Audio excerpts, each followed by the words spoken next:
Well, I didn't want to get drafted into the Army, so I volunteered in the Navy, and I was 17 at the time. And my father agreed to go along with my wishes, and I joined the Navy. And they promised me that they would let me graduate, and they wouldn't take me until after graduation. Well, they didn't do that. I graduated, I got my diploma and all that, but they pulled me out of there prior to the prom and the graduation ceremony about 2 weeks before that, and they shipped me down to San Diego. So they lied to me. But how long did you stay down in San Diego, and what did you get out of that experience? Well, I don't know. Boot camp, of course, is a different world, and you take a young 17-year-old, well, at that point I had just turned 18, who more or less lived a sheltered life, was not streetwise at all. That was quite an experience for me to get down there. Yeah, it was interesting. It was that, well, let me put it, I never really misbehaved at all when I was a kid. I never got in trouble or anything like that. But when I found myself mingling with other people, other men from different parts of the country, I found myself getting in trouble because I was picking the wrong friends, you know. But other than that, it was okay. We finished that, and they shipped us out to Pearl Harbor. And it was at that point I volunteered for the submarine corps, and they wouldn't take me because I was too young, and I ended up on a minesweeper. And then ended up from there going to the South Pacific.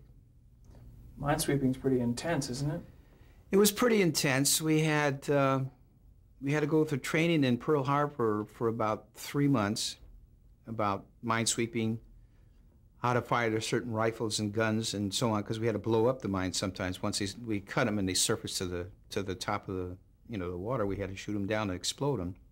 Sometimes we had to go there by hand and dismantle the fuses and so on.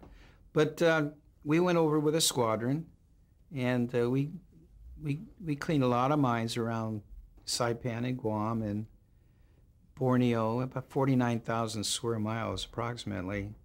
And the Philippines was the heaviest one. We were off the Luzon, Lamon Bay. We had to clear all that area.